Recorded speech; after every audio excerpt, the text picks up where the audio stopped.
मित्रों, राम राम। मेरा भारत मेरी बात चैनल पर आपका स्वागत।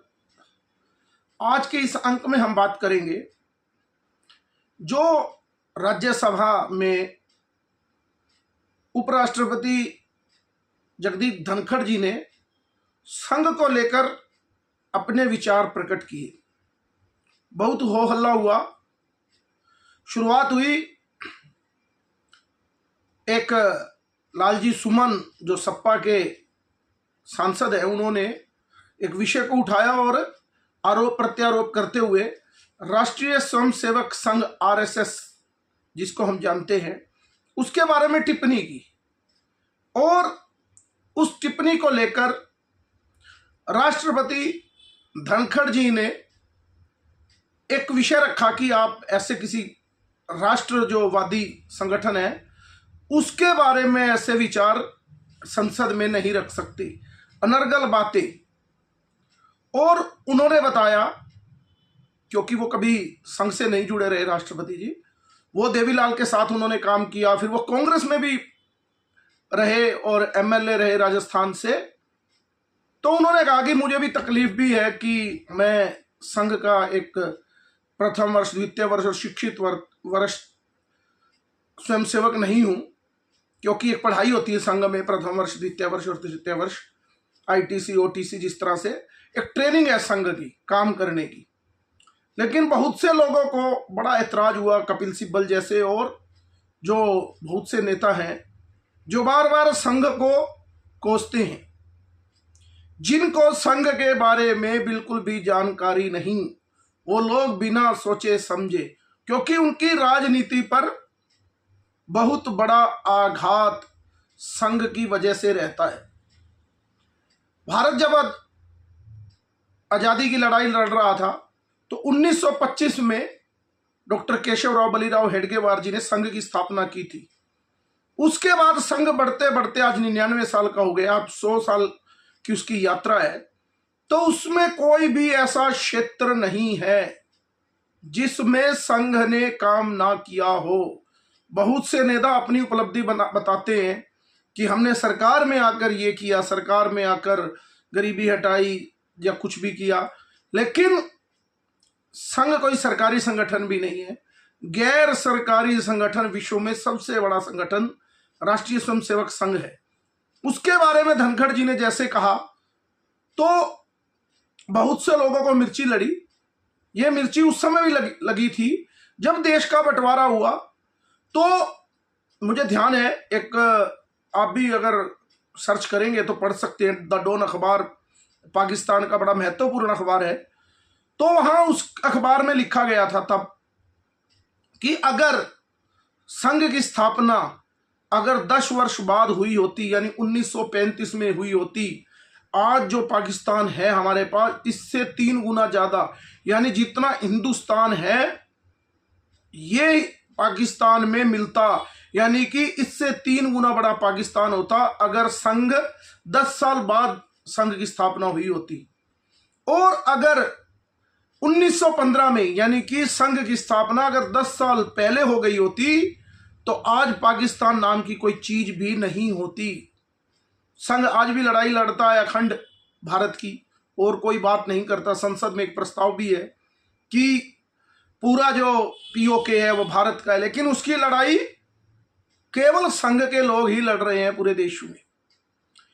अब बात कांग्रेस के या दूसरे दलों के नेता सपा और ममता बनर्जी के नेताओं की, जो चर्चा करते हैं और संसद में संघ को गाली देते हैं, उन लोगों को जानना चाहिए कि संघ है क्या। संघ ऐसा कोई क्षेत्र नहीं जिसमें संघ काम ना करता हो। उसमें विद्यार्थी परिषद कि विद्यार्थियों में कैसे गुणवत्ता आए, कैसे वो नेता बने, तो वो एबीवीपी नाम का एक संगठन है। उसमें विश्व हिंदू परिषद, भारतीय जो संस्कृति है, जो हिंदुओं पर आघात है, उसका रक्षण करता है विश्व हिंदू परिषद और बजरंग दल। सेवा भारती अपने आप में एक अनूठी संस्था है संघ की, सेवा भारती, जो पूरे देश में वनवासी इलाकों में, दलित आदिवासी बस्तियों में काम करती है। आप अगर सेवा भारती का काम देखेंगे तो आपके रोंगटे खड़े हो जाएंगे। उसके अलावा मजदूर संघ, जो वामपंथी मजदूर संघ के नाम से मजदूरों के नाम पर सरकारों को ब्लैकमेल करते थे, और सभी जो फैक्ट्रियां हैं उनके ऊपर लाल झंडा लगाया और उसको बंद करवा देना। आप भी आज देखते होंगे किसान आंदोलन के नाम पर बहुत से वो माफी चाहता हूं, लाल झंडे वाले ही बैठते हैं। मजदूर लाल झंडा दिया, सब फैक्ट्री बंद करा दी।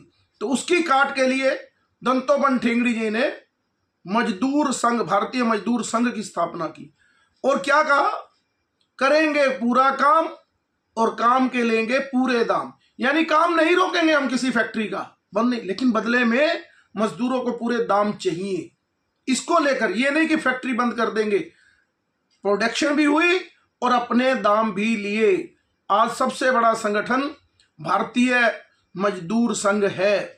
अधिवक्ता परिषद वकालत में संस्कार भारती, ना जाने कितने ग्राम विकास कि ग्राम का विकास, आज सब गांव से लोग पलायन करके शहरों में आते हैं, तो उसके लिए कि गांव का विकास किस ढंग से होना चाहिए, कैसे दोष मुक्त खेती होनी चाहिए, उसके लिए भी संघ काम करता है। गौ संवर्धन का काम, और सबसे बड़ा काम संघ का जो उनकी शिक्षा भारती के जो स्कूल होते हैं, विद्या भारती के नाम से उनकी संस्था है, तो लगभग पूरे देश में एकल और दूसरे विद्यालय मिलाकर 25,000 के करीब विद्यालय हैं जहां पढ़ाया जाता है। बनवासी कल्याण आश्रम, यानी बनवासियों को, आदिवासियों को जिनको सुविधा नहीं मिलती, उनके लिए काम करना कि उनका धर्म परिवर्तन ना हो।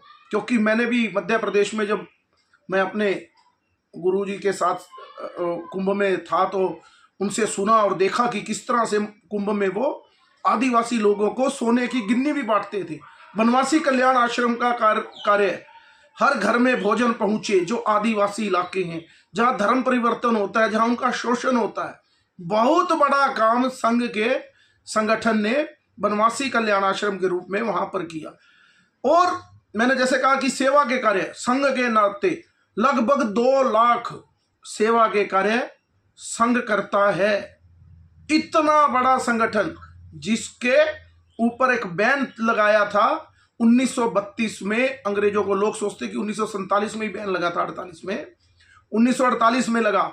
1977 में आज ये जितने भी कांग्रेस के अलावा जितने दल हैं, चाहे वो वामपंथी भी हो, चाहे समाजवादी पार्टी, लालू यादव, ये वो सब ने मिलकर संघ के साथ काम किए। 1977 में जनसंघ और ये जो लोकदल और जनता दल पार्टी थी, जनता पार्टी का एक विलय हो गया था। तो आज राजनीतिक में आने के कारण डॉक्टर राम मनोहर लोहिया ने कहा था कि संघ वो चीज है जिसकी कल्पना नहीं कर सकते, संघ के बिना जनता पार्टी की कल्पना करना ही बेकार है।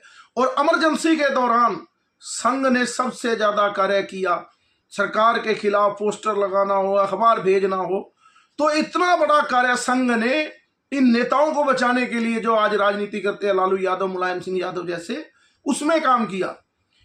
छुआछूत, जिसकी सबसे बड़ी बीमारी आज भी लोग कहते हैं कि जाति में आरक्षण किस लिए दिया, यही तो था ना कि भारत में भेदभाव होता है।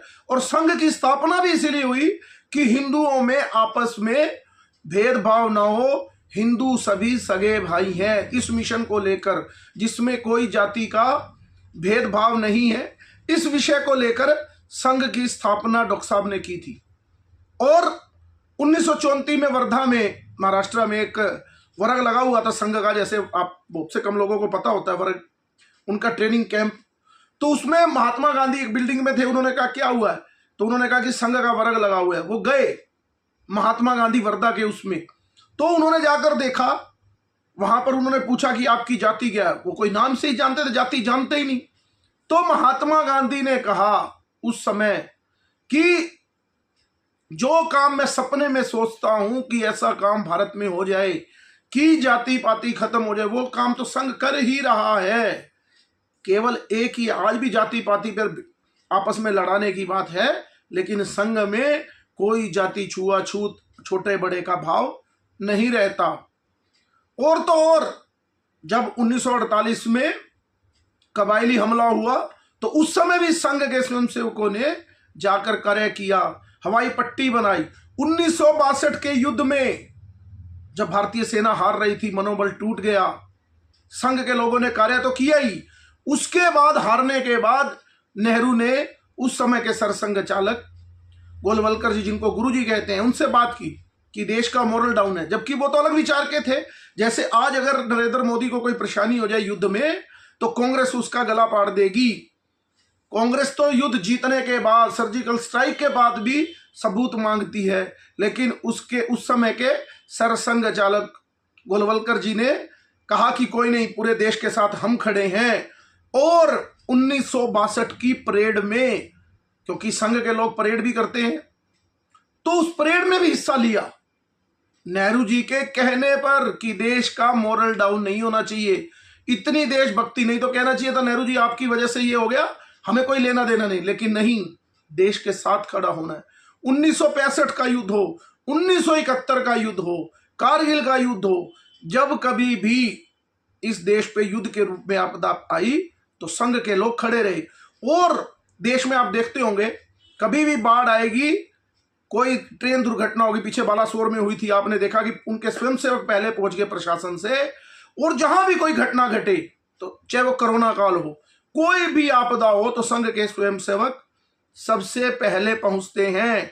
अभी तो सबसे ताजा उदाहरण, शर्म आनी चाहिए उन नेताओं को जो ऐसी बात करते हैं, वायनाड से सांसद हैं, अभी इस्तीफा दिया है, अभी उनकी बहन सांसद होने वाली है प्रियंका गांधी, उनको जाने में भी वहां 4 दिन लग गए। बहुत बड़ा लैंडस्लाइड हुआ वायनाड में। और केरल में भाजपा और संघ का कोई सरकार नहीं, कोई बड़ा काम नहीं, हिंदू भी कम, लेकिन सबसे ज्यादा काम केरल में। और संघ के कार्यकर्ता, सबसे ज्यादा हत्या कहीं होती है तो वो केरल में होती है। उसके बावजूद मुस्लिम इलाका वायनाड, भूस्खलन हुआ, तो आप देख रहे होंगे आजकल सोशल मीडिया पे और उस पे भी कि संघ के लोग सबसे पहले सेवा कार्य में लगे।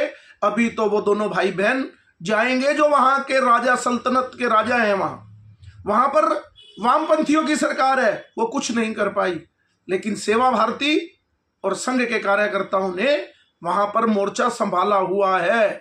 और लोग इस बात की चिंता ना करते हुए कि हमारा वहां वोट बैंक है या नहीं, क्योंकि वसुधैव कुटुंबकम का जो एक मंत्र है उसको लेकर संघ चलता है। तो बहुत से लोगों को सोचना चाहिए। 1966 में इंदिरा गांधी ने सरकारी कर्मचारियों के ऊपर बैन लगा दिया कि वो संघ की शाखाओं में नहीं जा सकते। क्या होती है संघ की शाखा, कभी जाकर देखना 1 घंटे की शाखा में क्या सिखाया जाता है, आंखें खुल जाएंगी सब लोगों की। लेकिन अपनी राजनीति करनी है तो बेमतलब से संघ को बीच में लेना। अभी उन्होंने बताया था कि 6 भस्मासुर हैं या कुछ है इसमें महाभारत में, तो उसमें मोहन भागवत जी का भी नाम लिया। जिस बारे में राहुल गांधी को कोई जानकारी नहीं, उस विषय पर उनको घसीटना। लेकिन कभी भी उनको मेरी भी निवेदन है कि एक बारी किसी संघ की शाखा में या उनकी बैठक की जानकारी लेनी चाहिए कि वो किस तरह से काम करते हैं, शायद उनसे सीखा भी जा सके। क्योंकि जो बौद्धिक स्तर है वो, अगर आपने किसी संघ के कार्यकर्ता का देखना हो तो उनके प्रचारक और जो उनके अधिकारी रहते हैं, देखकर आपको पता लगेगा कितना बारीकी से काम होता है। नरेंद्र मोदी, मनोहर लाल खट्टर, ऐसे बहुत से लोग हैं जो राजनीति में भी हैं जिन्होंने शादी नहीं करवाई, क्योंकि संघ का प्रचारक केवल देश के लिए जीता है, वो शादी नहीं करवाता। वो कहता कि मेरी भारत मां की ही सेवा मेरी सेवा है। अपना घर परिवार, भाई बंधु बांधव सबको छोड़कर केवल देश के लिए काम करना, ये संघ काम करता है। और मुझे तो बड़ा अच्छा लगा कि एक इतने बड़े दायित्व पर बैठे उपराष्ट्रपति के पद पर उन्होंने संसद में संघ को लेकर ये बात कही। और कुछ लोग अभी चर्चा कर रहे थे कि संघ और नरेंद्र मोदी में विवाद है, लेकिन इतने वर्षों बाद, अब 58 वर्षों बाद लगभग, संघ के की शाखा में सरकारी कर्मचारी को जाने की भी केंद्र सरकार ने इजाजत दी है। उससे उनका मरोल पता लग जाएगा बाकी विपक्षियों का। लेकिन मेरा कहने का अभिप्राय केवल यही है कि संघ को जानना है तो संघ में जाकर देखो। बाहर से नहीं, केवल अपनी राजनीति के लिए देश के बंटवारे का ना करें, राष्ट्र की बात करें, और जो राष्ट्र के लिए अच्छा कर रहा है उसको कभी कभी तो प्रणाम या अप्रिशिएट भी करना सबका दायित्व बनता है, जैसे राष्ट्रपति महोदय ने किया। आज के अंक में इतना ही। आगे भी इसी विषय को लेकर हम संघ की एक एक बारीकी को लेकर आपसे चर्चा करेंगे।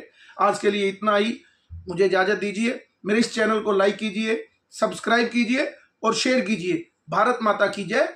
जय श्री राम। वंदे मातरम।